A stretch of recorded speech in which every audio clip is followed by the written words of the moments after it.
So we're talking about retention of title, and there's some benefits here as retention of title creditors. We've had a couple of wins on the way through, guys, and this is one. We've got to take these little victories as we get them.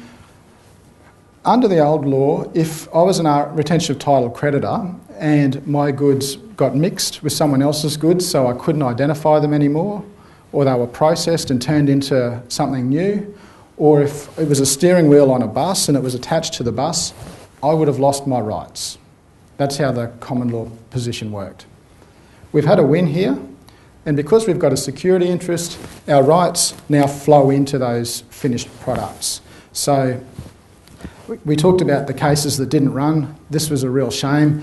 We had this Unibic company that created the Anzac Bickies. Imagine the case law we could have had here. Would have been fantastic. It was nice that everyone got paid out, but imagine the case law. We've got Defiance flour and Bundaberg sugar over here. The flours mixed together.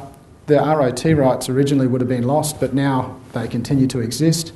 The sugar and the flours mixed together, it's now biscuits mixed with some packaging on some pallets in a warehouse somewhere, and I've still got my rights as the flour provider. So there's some real benefits there, and that creates a good practical example of how those rights as a flour supplier would have existed in an Anzac Bickies sitting on a pallet somewhere. Even better than that, they could have existed in the proceeds of the sale of the Anzac Bickies. So we do have some rights there. Even if our goods, the lesson out of that is even if our goods are now something else, we might still have our rights. So don't just stop at the point that my goods aren't exactly the same as they were before.